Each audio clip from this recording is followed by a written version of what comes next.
ሰላም ጤና ይስጥልን። በመላው ዓለም የምትገኙ የተወደዳችሁ የሮሃ ቲቪ ተከታታዮች የሐምሌ 6 2018 ዓ.ም የረፋድ ዜናዎችን ይዘንላችሁ ቀርበናል። የአፋብን ሸዋ ጠቅላይ ግዛት አሳምነው እዝ የራስ አበበ አረጋይ በኦሮሚያ ክልል ፍቼ አካባቢ በአገዛዙ የሸኔ ታጣቂ ላይ እርምጃ መውሰዱን አስታውቋል። ዝርዝሪያ ወደ ግንባር መረጃዎችን ይዘናል። ትግሬ ለጎጃም ጠላቱ ነው ለማለት የሞከሩት አብይ አማራ ወደ አዲስ አበባ እንዳይገባ መደረጉን አምነዋል። የማባላት ሴራቸውን ቀጥለዋል። ኮሎኔል ደመቀ ዘውዱ ከሰሞኑ በሰጡት ቃለ መጠይቅ የአማራ ሙሴ ነኝ ማለታቸው አነጋጋሪ ሆኗል። ሰሙታላችሁ። ህወሓት ብልጽግናን እያስቃዠና እያስቀባጠረው መሆኑን ገልጿል። ደቡብ አፍሪካ ህገወጥ ስደተኞች ላይ ዘመቻ ከከፈተች ወዲህ 53 ሺህ የውጭ ዜጎች ተባረዋል። አድማጭ ተመልካቾቻችን አብራችሁ ልትቆዩ ከፈቀዳችሁ እነዚህ መረጃዎች በዝርዝር የምናሰማችሁ ይሆናል። የሮሃ ቲቪ ወቅታዊና ሀቀኛ መረጃዎች እንዲደርሷችሁ ቻናሉን ሰብስክራይብ፣ ላይክ እና ሼር በማድረግ አሁኑኑ ቤተሰብ ይሁኑ።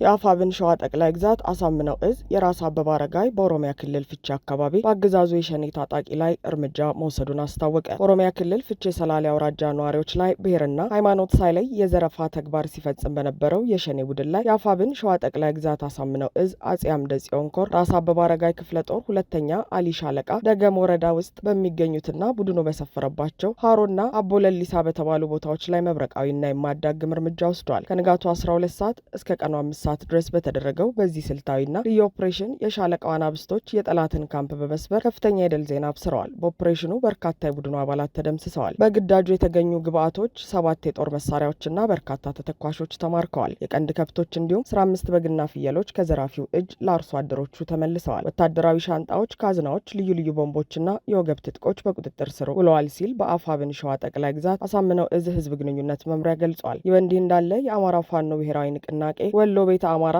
ጀብደኛው ሚኒሊክ እዝ 24ኛ ክፍለ ጦርና 35ኛ ክፍለ ጦር በጋራ ታላቅ ጀብድ በመፈጸም ድል ተቀዳጅተዋል። ከወልዲያ፣ ከመርሳ፣ ከሳንቃ እንዲሁም ከእዜት ስርዓቱ በብዛት አክተልትሎ ወደ ደቡብ ወሎ ዞን አምባሰል ወረዳ 15 ቀበሌ ልዩ ቦታው ወፍጮና ቋሆ ወደ ተባለ ቦታ ትናንት ሐምሌ 5 2018 ዓ.ም ከጧቱ 2 ሰዓት ተኩል አካባቢ ሲንቀሳቀስ የነበረው ይህ የስርዓቱ ወንበር ጠባቂ ጦር በተጠናና ውጤታማ በሆነ ደፈጣ በ35ኛ ክፍለ ጦርና በ24ኛ ክፍለ ጦር በር መጠበቂያ እየተባለ በሚጠራ ቦታ ላይ ተደምስሷል። በዚያ ወደ ውጊያ ሐምሌ 5 2018 ዓ.ም ከጧቱ 2 ሰዓት ተኩል ጀምሮ በተደረገ ተጋድሎ የስርዓቱን ጦር በተጠና ደፈጣ ጥቃት ከ75 በላይ መደምሰስ ሲቻል ከ30 በላይ በማቁሰል ድል መጎናጸፍ ተችሏል። ይህ ከተለያየ ቦታ በገፍ ተሰብስቦ የመጣ ኃይል ነፍስ አውጪኝ በማለት ወደ መጣበት እየተበታተነ ተመልሷል። በዚህ የተበሳጨው የጠላት ኃይል ከመርሳና ከጀነቶ ጀነራል መድፎችን ከጧቱ 4 ሰዓት ጀምሮ በዘፈቀደ ወደ ህዝባችን ያለማቋረጥ ሲተኩስ ውሏል። በመጨረሻ በአራት ወራል ሙትና ቁስለኛውን ወደ መርጦና ወልዲያ እያጓጓዘ አምሽቶ በከባድ መሳሪያ ሽፋን እየሰጠ እያክተለተለ ያመጣውን ቅጥረኛ ሰራዊት ወደ እዜትና መርጦ ተመልሷል። ይህ በእንዲህ እንዳለ ከጋሸና ወደ ላሊበላ ሲንቀሳቀስ የነበረው የአገዛዙ ሰራዊት ባልጠበቀው መንገድ ዱብዳ ወርዶበታል። የአማራ ፋኖ ብሔራዊ ንቅናቄ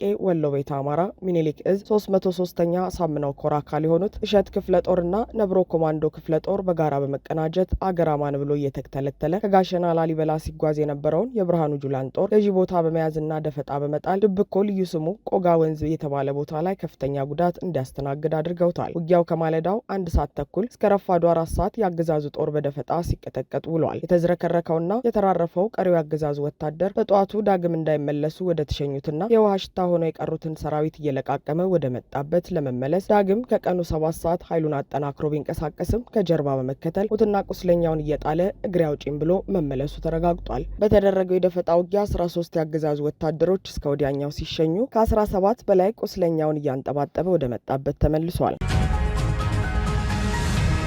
ትግሬ ለጎጃም ጠላቱ ነው ለማለት የሞከሩት አብይ አህመድ አማራ ወደ አዲስ አበባ እንዳይገባ መደረጉን አመኑ። በአማራ ክልል ደብረ ማርቆስ ከተማ የተገኙት አብይ አህመድ ሰዎች በነጻነት ከቦታ ቦታ ተንቀሳቅሰው ስራ መስራት ወደማይችሉበት ደረጃ መደረሱን አምነዋል። አብይ በትናንትናው ዕለት ባደረጉት ንግግር ከጎጃም ወደ አዲስ አበባ እንዳይገባ በታጣቂዎች እየታገተ መሆኑን አንስተው ይህ በእኛ ጥረት መመለስ ይኖርበታል ብለዋል። ይህን እገታ እንዳላስቆም ያደረገኝ ደግሞ ፋኖ ነው ለማለት የሞከሩት አብይ ከደብረ ማርቆስ ደጀን መሄድም አልተቻለም ሲሉ ተደምጠዋል። ሀቁ ግን አብይና የኦሮሞማ መንግስታቸው በዋናነት ከጎጃምና ጎንደር የሚመጣውን አማራ በምድር ተንቀሳቅሶ ወደ አዲስ አበባ እንዳይገባ በማድረግ በመዲናዋ ያለውን ቁጥር ማመናመን በፖለቲካ በኢኮኖሚና በማህበራዊ እንቅስቃሴ የተዳከመ አማራን መፍጠር ነው። አማራው ወደ አዲስ አበባ እንዳይገባ በቅድሚያ የታገደው በሸኔ ታጣቂዎች ሳይሆን በኦሮሚያ ልዩ ኃይል መሆኑ አይዘነጋም። ይህም የአማራን ትግል ካስነሱ ምክንያቶች አንዱ ነበር። አሁን ደግሞ በፍቼ መስመር አሊዶሮ አካባቢ በአማራ ተጓዦች ላይ የሚፈጸመው እገታ ራሱ ብልጽግና ባደራጃቸው ታጣቂዎችና በአካባቢው የመንግስት ሚሊሻዎች መሆኑን በተደጋጋሚ ይወጡ ዘገባዎች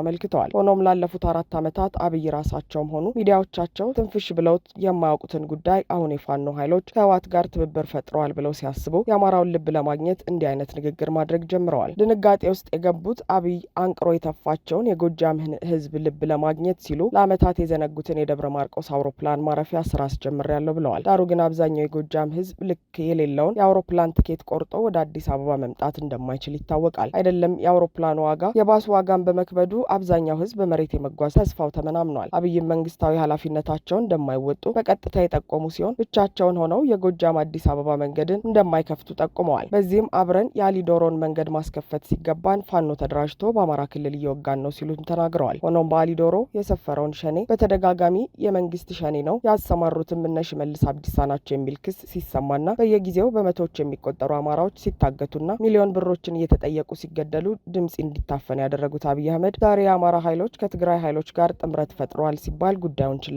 እንዳላሉት ለማስመሰል ሞክረዋል። በሌላ በኩል ደግሞ አብይ በትናንቱ የደብረ ማርቆስ መድረክ ሌላ ህዝብን የሚያቃቅር መርዝ ረጭተዋል። ከትግራይ የበቀሉትን ንጉሠ ነገስት አጼ ዮሐንስ ከጣሊያን ጋር በማነጻጸር ጎጃም በአጼ ዮሐንስና በጣሊያን ጊዜ ምን እንደደረሰባት ያውቃል ሲሉም ነው ህዝብን ከህዝብ የሚያጋጭ ንግግር ያደረጉት። ይህ ንግግራቸው የመነጨው ደግሞ በተመሳሳይ የትግራይና የአማራን ትብብር በመፍራት የተለመደ የማባላት እቅዳቸውን ለማሳካት ነው።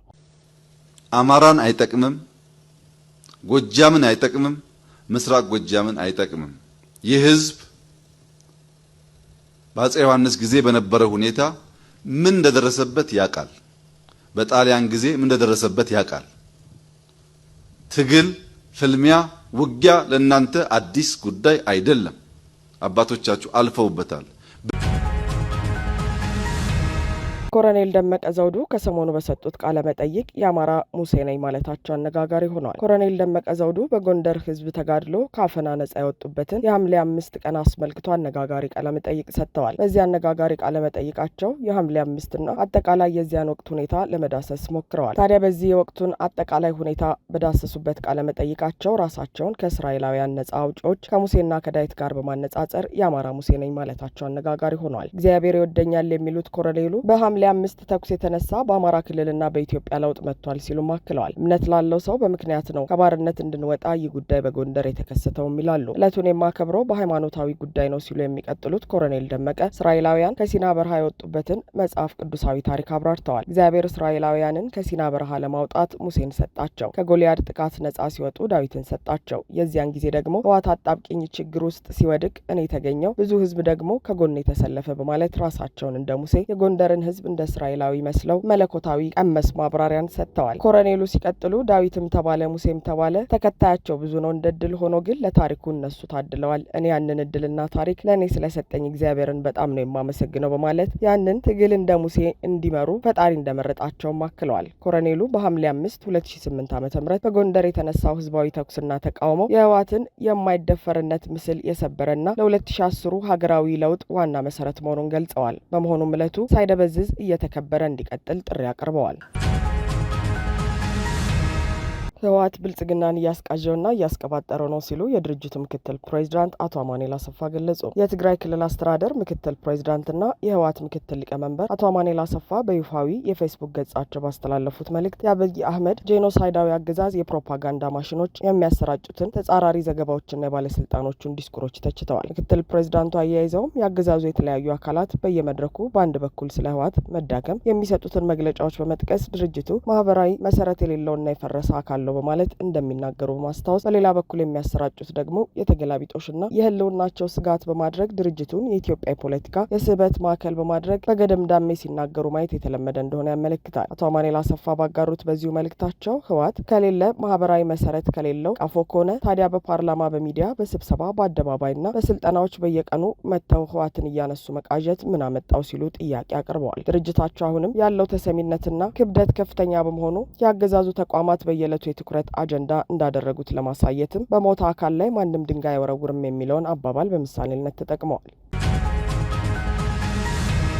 ደቡብ አፍሪካ ህገወጥ ስደተኞች ላይ ዘመቻ ከከፈተች ወዲህ 53,000 የውጭ ዜጎች ተባረሩ። የደቡብ አፍሪካ መንግስት ከ5 ሳምንታት በፊት የስደተኞች አስተዳደር ላይ ዘመቻ ከከፈተ በኋላ ከ53,000 በላይ የውጭ ዜጎች ከሀገር መባረራቸውን ወይም እንዲወጡ መደረጋቸውን አስታውቋል። እነዚህ ስደተኞች ከማላዊ፣ ዚምባብዌና ሞዛምቢክ የመጡ መሆናቸውን የገለጹት ባለስልጣናቱ ቁጥሩ ከዚህም በላይ ሊጨምር ይችላል ብለዋል። በደቡብ አፍሪካ ለተከታታይ ሳምንታት ጸረ ስደተኛ ሰልፎች ከተካሄዱ እንዲሁም አለመረጋጋት፣ ማስፈራራትና ዘረፋ ከተፈጸመ በኋላ በአገሪቱ ያለ ህጋዊ መኖሪያና የስራ ፍቃድ የሚገኙ ስደተኞች ላይ ሰፊ የተባለ ዘመቻ እያካሄደች ትገኛለች። ተቃዋሚዎች በአገሪቱ ለተፈጠረው በርካታ የስራ አጥ ቁጥር፣ የወንጀል መስፋፋትና የህዝብ አገልግሎቶች መዳከም ሰነድ አልባ ስደተኞችን ተጠያቂ ያደርጋሉ። ጥብቅ የሆነ የድንበር ቁጥጥር እንዲኖር እንዲሁም በርካቶች ከአገር እንዲወጡ ይፈልጋሉ። የተባበሩት መንግስታት ድርጅት ስደተኞችን ለደቡብ አፍሪካ ማህበራዊና ኢኮኖሚያዊ ችግሮች እንደ ሰበብ መጠቀምን አስጠንቅቋል። ጸረ ስደተኛ አቋም ያላቸው ተቃዋሚዎች መንግስት ጥያቄያቸውን እስኪመልስ ድረስ ጫና ለመፍጠር በየሳምንቱ ሰልፎች እንደሚያካሂዱ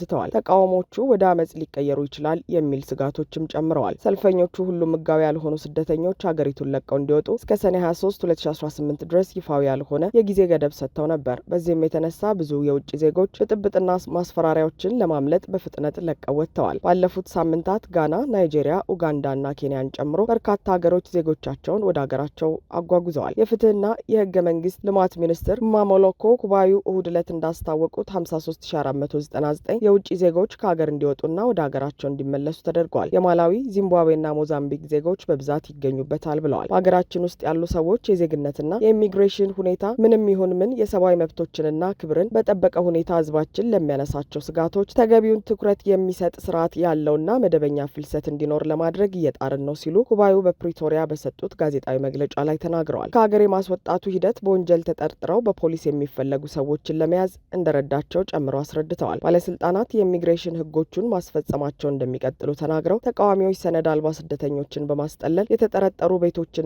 የንግድ ድርጅቶችን ያለ ፍቃድ መፈተሽ እንደሌለባቸው አስጠንቅቀዋል። የደቡብ አፍሪካ ፕሬዚዳንት ሲሪል ራማፎሳ ህዝቡ ስለ ስደተኞች ስጋት እንዳለው ተናግረው ነገር ግን ዜጎች ህጉን በራሳቸው እጅ እንዳያስፈጽሙ በማስጠንቀቅ በስደተኞች ላይ የሚደርሰውን ጥቃት አውግዘዋል። ሆኖም ግን እነዚህ የደቡብ አፍሪካ መጤጠል እንቅስቃሴ አራማጆች ህጋዊ ሰነድ ያላቸውን ጭምር እንደሚያጠቁ ይታወቃል። በተጨማሪም የኢትዮጵያ መንግስት ለዛ ለሚኖሩ ኢትዮጵያውያን ምንም ትኩረት አለመስጠቱና የከፋ ችግር ውስጥ ያሉ ዜጎቹን እንደ ሌሎች ሀገራት ለማስወጣት ሙከራ ለማድረጉ ብዙዎችን እያነጋገረ ነው። አድማጭ ተመልካቾቻችን የሰዓቱ የሮሃ ቲቪ ዜናዎች የተከታተላችኋቸውን ይመስሉ ነበር። አብራችሁን ስለነበራችሁ ከልብ እናመሰግናለን። ሰላም።